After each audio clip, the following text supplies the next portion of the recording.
పంపిస్తూ ఉంటాము. ఒక్కరోజు వాడు ఫీవర్ వచ్చి ఇంటి దగ్గర ఆగిపోతే మనం వాడిని చూసి జారిపడిపోతూ ఉంటాం. ఏముంది ఒక్కరోజే కదా అనుకుంటాం.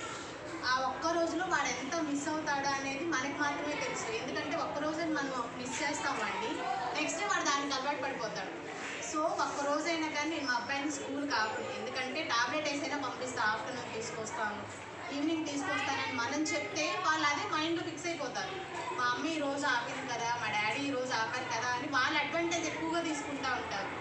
సో మనం ఇంటి దగ్గర స్ట్రిక్ట్గా ఉంటే స్కూల్లో మీ మాస్టర్ టీచర్ కూడా ఊరుకోరని మనం చెప్తా ఉంటే వాళ్ళు ఇక్కడ వింటారు, ఇంటి దగ్గర వింటారు. స్కూల్లో మాస్టరు మేడం పట్టించుకుంటున్నారు కదా అని మన ఇంటి దగ్గర ఆపేసాం అనుకోండి, ఏముంది ఎలాగో స్కూల్లో టీచర్స్ పట్టించుకుంటున్నారు, ఇంటి దగ్గర మా మమ్మీ వదిలేస్తుంది, వాళ్ళ ఇంటి దగ్గర ఫ్రీ అయిపోతారు. ఎంత మేడం సార్లు పట్టించుకున్నా మన వైపు నుంచి మనం చేసేది ఇంటి దగ్గర కూడా చేయాలి.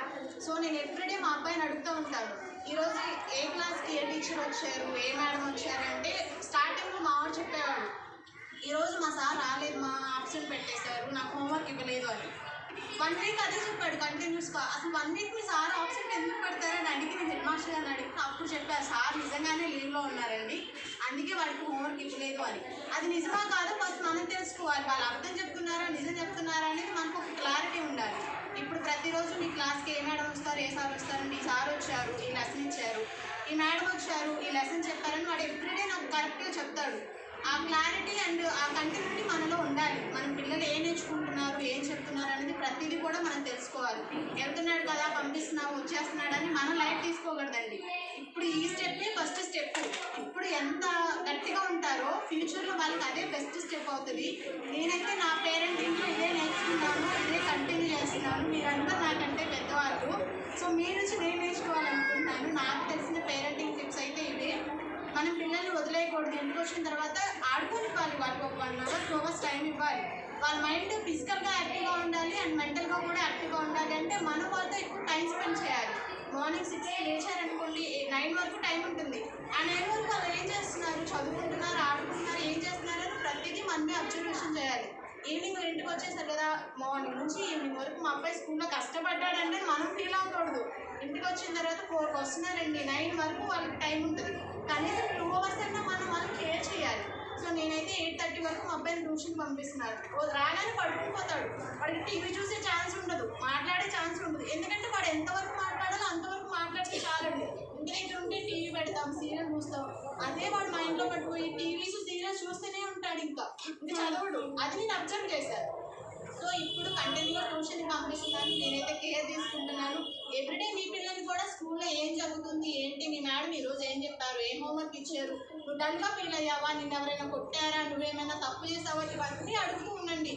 అంటే మా మమ్మీ మా డాడీ నన్ను చెక్ చేస్తారు, నీ స్కూల్లో కూడా కరెక్ట్గా ఉండాలి అని వాళ్ళకి ఒక ఐడియా ఉంటుంది. సో నేను ఇచ్చే పేరెంటింగ్ టిప్స్ అయితే ఇవేనండి. మీ పిల్లల్ని ఎవ్రీడే స్కూల్కి పంపించండి, ఒక్కరోజు కూడా ఆబ్సెంట్ పెట్టద్దు. సెకండ్ సాటర్డే హాలిడే వస్తుంది, సండే హాలిడే వస్తుంది. ఈ హాలిడేస్ కంటే ఎక్కువ హాలిడేస్ పెట్టనివ్వకూడదు. ఫస్ట్ ఒక్కరోజు హాలిడే పెట్టారంటే ఆటోమేటిక్గా వాళ్ళు ఆగిపోతారు.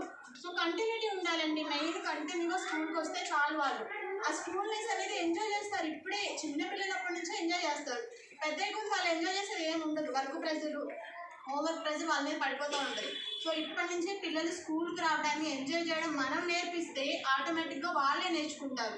వాళ్ళ ఒక కంటిన్యూటీ ఉంటుందండి. మనం చెప్పేది వాళ్ళ మైండ్లో పడుతూ ఉంటుంది. మా మమ్మీ చెప్తుంది నిజమే, మా సార్ కూడా ఇదే చెప్పారు, మనం చెప్పేదాన్ని బట్టి వాళ్ళు స్కూల్లో నేర్చుకుంటారు. ఆ ఇంప్లిమెంటేషన్ ఇంటి దగ్గరకు వచ్చాక ఉంటుంది. సో మన వైపు నుంచి ఉండాలి. టీచర్స్ ఎంత కష్టపడ్డా కానీ మన వైపు నుంచి 70% ఉంటుందండి. మెయిన్ ఇంటి దగ్గర పేరెంట్స్కి మాత్రమే.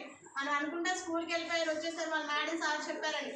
70% ఆఫ్ ది మెయిన్ మనలోనే ఉంటుందండి. పేరెంట్స్లో టీచర్ అవనివ్వండి, ఫాదర్ అవనివ్వండి, మదర్ అవనివ్వండి, మెయిన్ మనం పిల్లల్ని కంట్రోల్లో ఉంచాలి అండ్ కేర్గా చూసుకోవాలి. ఎవ్రీడే మీరు మీ పిల్లల్ని ఈరోజు స్కూల్లో ఏం చెప్పారు, నువ్వు రాసావని వాళ్ళ బుక్స్ చెక్ చేయండి. స్టార్టింగ్లో మావాడైతే పక్క వాళ్ళ పెన్సిల్స్ ఎరేజర్స్ తీసుకొచ్చేసేవాడు. ఇది ఎవరిది అంటే నాకు దొరికింది అమ్మ అని చెప్పేవాడు. నేను స్కూల్కి వచ్చి అడిగితే నాది అని పిల్లలు చెప్పేవారు. చిన్న చిన్న మిస్టేక్స్ పెద్ద మిస్టేక్స్ అయిపోతాయి. ఏముంది తీసుకొచ్చేసారు కానీ మనం వదిలేయకూడదు. నేను సెకండ్ డే స్కూల్కి తీసుకొచ్చి అది ఎవరితో వాళ్ళకి ఇప్పించి ఇంకోసారి ఇలా తీసుకోకూడదు. ఈ చిన్న చిన్న మిస్టేక్స్ కూడా రేపు పెద్ద మిస్టేక్స్ అవుతాయి. సో ఇప్పటి నుంచే మనం పిల్లల్ని కేర్ తీసుకోవాలి. మీరు ఎవ్వరి పిల్లల్ని ఆబ్సెంట్ పెట్టనివ్వద్దు. ఒకవేళ ఆబ్సెంట్ పెట్టారనుకుంటే ఆఫ్టర్నూన్ వరకు వెళ్ళు, ఈ సార్ని అడిగి తీసుకో. తీసుకొస్తాను అని చెప్పండి. మనం ఏదైతే మాట ఇచ్చామో మళ్ళీ అది తప్పకూడదు పిల్లలకి. సో నేను ఇచ్చే పేరెంటింగ్ టిప్స్ ఇవేనండి. థ్యాంక్ యూ అండి. Thank you sir.